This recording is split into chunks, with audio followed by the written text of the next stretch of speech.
ബംഗാളിൽ SIR-നെതിരെ വാളെടുത്ത് പടവെട്ടുകയാണ് മമത.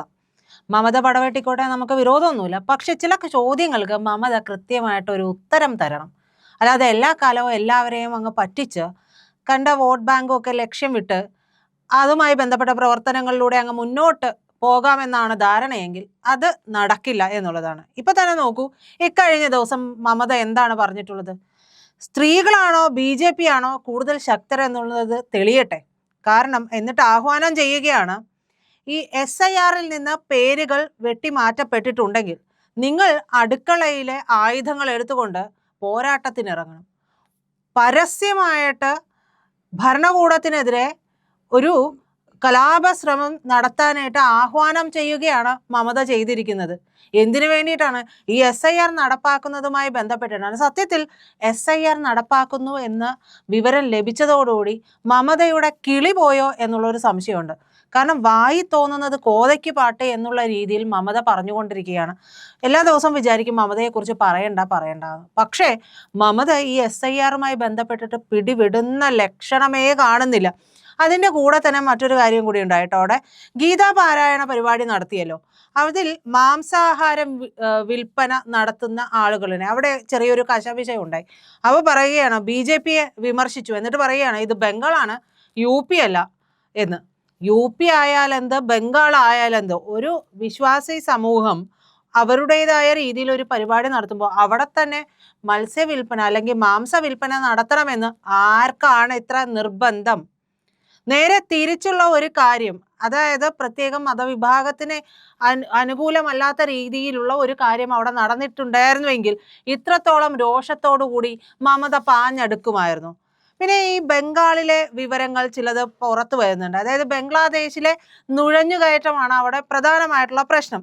ഈ ഇന്ത്യ ബംഗ്ലാദേശ് അതിർത്തി എന്ന് പറയുന്നത് ഏതാണ്ട് 4096.7 കിലോമീറ്ററാണ്. അതിൽ വേലി കെട്ടിയിട്ടുള്ളത് 3232.7 കിലോമീറ്ററാണ്.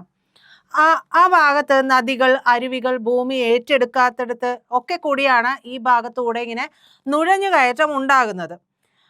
പശ്ചിമ ബംഗാളിൽ 112 കിലോമീറ്റർ വിസ്തൃതി വേലി കെട്ടാനായിട്ടില്ല എന്നുള്ള റിപ്പോർട്ടുകളുമുണ്ട്. അതുകൊണ്ട് ആ വഴി കൂടി ഉപയോഗിക്കുന്നുണ്ട് നുഴഞ്ഞു കയറാനായിട്ട്. അസമിലാണെങ്കിൽ 267.5 കിലോമീറ്ററിൽ 201.5 കിലോമീറ്റർ വേലി കെട്ടിയിട്ടുണ്ട്. മേഘാലയയിൽ 443 കിലോമീറ്ററിൽ 367.1 കിലോമീറ്റർ വേലി കിട്ടിയിട്ടുണ്ട്. ത്രിപുരയിൽ അതിർത്തിയുടെ 856 കിലോമീറ്റർ വേലി കെട്ടിയിട്ടുണ്ട് എന്ന് പറയുന്നുണ്ട്. അപ്പോൾ ഈ ഭാഗത്ത് നുഴഞ്ഞുകയറ്റക്കാർ വരുന്നത് മാൾഡ, 24 പർഗനാസ്, മൂർഷിദാബാദ്, ദിനേശ്പൂർ എന്നീ ഭാഗത്തുകൂടെയൊക്കെ ഈ നുഴഞ്ഞുകയറ്റക്കാർ ഇതിലൂടെ കടന്നു വരുന്നുണ്ട്. എന്നിട്ട് ഇവർ വന്നിട്ട് താമസിക്കുന്നത് മുസ്ലിം ഭൂരിപക്ഷ പ്രദേശത്തായിരിക്കും എന്നുള്ളതാണ്. ഈ മുസ്ലിം ഭൂരിപക്ഷ പ്രദേശത്ത് താമസിക്കുമ്പോൾ അവിടെ ജനസംഖ്യാ ഘടനയിൽ വലിയ രീതിയിലുള്ള മാറ്റങ്ങൾ ഉണ്ടാകുന്നുണ്ട്. മൂർഷിദാബാദിൽ 1961 ഹിന്ദുക്കൾ 44.1% 2011 നോക്കുമ്പോൾ 33.2% കുറഞ്ഞിട്ടുണ്ട്.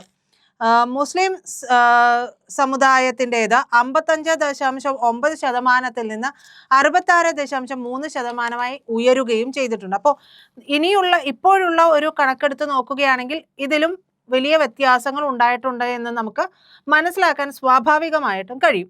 ഈ ബംഗ്ലാദേശിലൂടെ നുഴഞ്ഞുകയറ്റവും അതിൻ്റെ ഒരു അതിർത്തിയും ഒക്കെ നമ്മൾ പറഞ്ഞല്ലോ.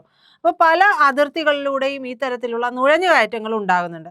മിക്കവാറും ഈ ബംഗ്ലാദേശിൽ നിന്നുള്ള നുഴഞ്ഞുകയറ്റം പശ്ചിമ ബംഗാൾ വഴിയാണ്. മമത ഇങ്ങനെ തുറന്നിട്ടിരിക്കുന്ന കയറി പോരട മക്കളെ, കയറി വാടാ മക്കളെ എന്ന് പറയുന്ന രീതിയിൽ മമത തുറന്നിട്ടിരിക്കുകയാണ്. അപ്പോൾ വലിയ സംഘങ്ങൾ ഈ ഒരു നുഴഞ്ഞുകയറ്റം പ്രോത്സാഹിപ്പിക്കുന്നതിന് വേണ്ടിയിട്ടും അവിടെ പ്രവർത്തിക്കുന്നുണ്ട്. വിവിധ ഇന്ത്യൻ നഗരങ്ങളിലേക്ക് ഈ നുഴഞ്ഞു കയറുന്നവരെയൊക്കെ എത്തിക്കാനുള്ള സംഘങ്ങളാണ് ഇവർ.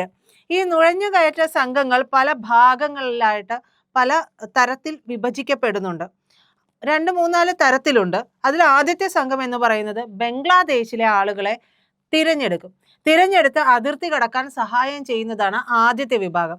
ഇനി രണ്ടാമത്തെ വിഭാഗം, അതിർത്തിയിൽ നിന്ന് ഇന്ത്യയിലെ റെയിൽവേ അല്ലെങ്കിൽ ബസ് സ്റ്റേഷനുകളിലേക്ക് ഇവരെ എത്തിക്കുന്ന ഒരു വിഭാഗമുണ്ട്. മൂന്നാമത്തേത്, ഇവരെ കൊൽക്കത്തയിൽ നിന്നോ മറ്റ് നഗരങ്ങളിൽ നിന്നോ ഒക്കെയും ട്രെയിനുകൾ വഴി UP, ഡൽഹി, മഹാരാഷ്ട്ര എന്നിവിടങ്ങളിലേക്ക് ഒക്കെ എത്തിക്കാൻ ട്രെയിനുകളിലോ അല്ലെങ്കിൽ ബൈ ബസ്സോ ഏത് രീതിയിൽ വേണമെങ്കിലും ഇവരെ എത്തിക്കാൻ വേണ്ടുന്ന സർവ്വസന്നാഹങ്ങളോടും കൂടിയ ഒരു വിഭാഗം ഇവിടെ ഉണ്ട്. നാലാമത്തേത് ചേരികളിൽ ഇവരെ താമസിപ്പിക്കുകയാണ്. അപ്പൊ ചേരികളിൽ ഇവരുടെ ഭക്ഷണം, താമസം, ചെറിയ ജോലികൾ ഇതെല്ലാം ഏർപ്പാടാക്കുന്ന ഒരു വിഭാഗവും ഉണ്ട്. 5, ഇനി ഇവർക്ക് വേണ്ടിയിട്ടുള്ള, അതും ഏറ്റവും പ്രധാനപ്പെട്ടതാണ് ഈ 5ാമത്തേത്, വ്യാജ ആധാറും വോട്ടർ ID-കളും ഒക്കെ ഇവർക്ക് എത്തിച്ചു കൊടുക്കുന്ന, റെഡിയാക്കി കൊടുക്കുന്ന ഒരു വിഭാഗം. അങ്ങനെ 5 തരത്തിലുള്ള വിങ്ങുകളാണ് ഈ നുഴഞ്ഞുകയറ്റവുമായി ബന്ധപ്പെട്ട് ഈ ബംഗാളിൽ ഉൾപ്പെടെ ഉള്ളിടത്ത് പ്രവർത്തിക്കുന്നത്. ഇതിനെല്ലാം നേരെ യാതൊരു തരത്തിലുമുള്ള നടപടികളും എടുക്കാനായിട്ട് മമതാ ബാനർജിക്ക് കഴിഞ്ഞിട്ടില്ല. മമതാ ബാനർജി ഇതിന് എതിരെയുള്ള ഒരു നടപടി എടുക്കുകയുമില്ല. ഇനി കണ്ടാലും കണ്ണടച്ചു പിടിക്കും.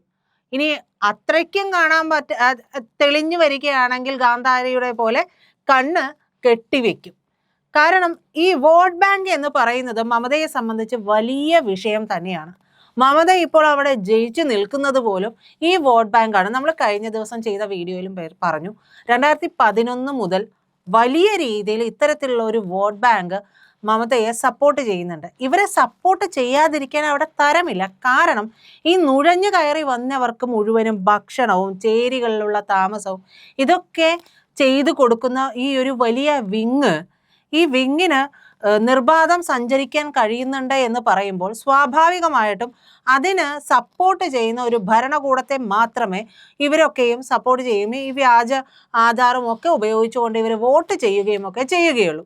ഇല്ലെങ്കിൽ പിന്നെ മമതയ്ക്ക് വിഷമമുണ്ട്, കോൺഗ്രസിനും വിഷമമുണ്ട് ഈ SIR നടപ്പാക്കുന്നതിൽ. കാരണം വലിയൊരു വിഭാഗം, ഏതാണ്ട് 50 ലക്ഷത്തോളം ആളുകളെ പുറത്താകും. ഈ നുഴഞ്ഞു കയറി വന്നവരൊക്കെ കൂടെ ചേർത്തുകൊണ്ട് 50 ലക്ഷത്തോളം പേരാണ് ബംഗാളിൽ നിന്ന് പുറത്താവുക എന്നാണ് കണക്കുകൾ പ്രകാരം പറയുന്നത്.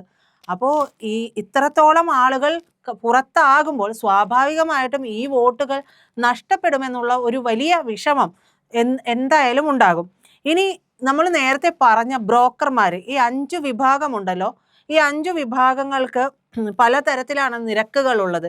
ഇവരെ എത്തിക്കുന്നതിനും കാര്യങ്ങൾ ചെയ്തു കൊടുക്കുന്നതിനും. അല്ലാതെ വെറുതെ ആരും ഇത്തരം കാര്യങ്ങളൊന്നും ചെയ്തു കൊടുക്കില്ലല്ലോ. അപ്പോൾ ഈ പർവ്വത മേഖലയിലൂടെ നുഴഞ്ഞു കയറി വരുന്നവർക്ക് വേണ്ടുന്ന സഹായമൊക്കെ ചെയ്തു കൊടുക്കുമ്പോൾ 7,000 മുതൽ ഏതാണ്ട് 8,000 രൂപ ഇതിന് മുകളിലോട്ടും ഒക്കെ ആവാം ഇവർ പറയുന്ന ഒരു റേറ്റ്. ഇനി ജലപാതയിലൂടെയാണ് ഈ നുഴഞ്ഞുകയറ്റം ഉണ്ടാകുന്നത് എന്നുണ്ടെങ്കിൽ അതിന് വേണ്ടുന്ന സഹായമൊക്കെ ചെയ്തു കൊടുക്കുമ്പോൾ 3,000 മുതൽ 4,000 രൂപ അതിന് മുകളിലേക്കൊക്കെ വരും. ഇനി കരമാർഗമാണ് എന്നുണ്ടെങ്കിൽ 12,000 മുതൽ 15,000 രൂപ വരെയാണ് ഇതിനു വേണ്ടി ഈടാക്കുന്നത്. ഒരുപക്ഷെ അതിന് മുകളിലേക്കും പോകാം. ഓരോരുത്തർക്ക് കൊടുക്കാനുള്ളതനുസരിച്ചും അവരുടെ താല്പര്യങ്ങൾക്കനുസരിച്ചും അവർ നിൽക്കുന്ന സ്ഥലത്തിനനുസരിച്ചും പ്രദേശങ്ങൾക്കനുസരിച്ചും ഏത് ഭാഗത്തെ ചേരിയാണ് എന്നുള്ളതിലേക്കൊക്കെ അനുസരിച്ച് ഇവരുടെ ഈ പറയുന്ന തുക, നിരക്ക്, റേറ്റ് കൂടുമെന്നാണ് പറയുന്നത്. ഈ രേഖകൾ തയ്യാറാക്കുന്നതിന് 2,000 മുതൽ ഫീസ് ഈടാക്കുന്നുണ്ട്. ജോലിക്ക് 5,000 മുതൽ 7,000 വരെ ഒക്കെ കൊടുക്കുന്നുണ്ട്. ഇതെല്ലാം കുഴൽപ്പണമാണ് കേട്ടോ, അല്ല നേരെ ചൊവ്വയുള്ള പണമല്ല. സ്വാഭാവികമായും നമുക്ക് ചിന്തിക്കാവുന്നതാണ്. അപ്പോൾ ഇത്തരത്തിലുള്ള ഒരു വലിയ റാക്കറ്റ് തന്നെ നടക്കുന്നുണ്ട്. ഇപ്പോൾ പുറത്തു വന്ന ഏതാനും വിവരങ്ങളിൽ നിന്ന് കിട്ടിയിട്ടുള്ളതാണ് ഇത്.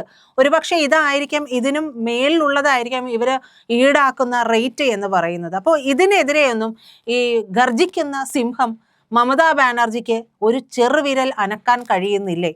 എന്തുകൊണ്ട് ഈ ഗർജിക്കുന്ന സിംഹത്തിന് ഇതിനെതിരെ ഒന്നും ചെയ്യാൻ കഴിയുന്നില്ല എന്നുള്ള ചോദ്യവും SIR-നെതിരെ ഇവർ നടത്തുന്ന ഇത്തരത്തിലുള്ള സ്റ്റേറ്റ്മെന്റും കൂടി കൂട്ടിച്ചേർത്തൊന്ന് വായിച്ചു നോക്കിയാൽ ഇവരുടെ ലക്ഷ്യം എന്താണ് എന്നുള്ളത് നമുക്ക് കൃത്യമായിട്ട് മനസ്സിലാകും. പ്രേക്ഷകരെ, ഇന്ത്യ ലൈവിന് നിങ്ങളുടെ എവരുടെയും സഹകരണം ആവശ്യമുണ്ട്. എല്ലാവരും ചാനൽ സബ്സ്ക്രൈബ് ചെയ്യുക, ലൈക്ക് ചെയ്യുക, ഷെയർ ചെയ്യുക, കൂടെ ആ ബെൽ ബട്ടൺ കൂടി ഒന്ന് അമർത്തുക.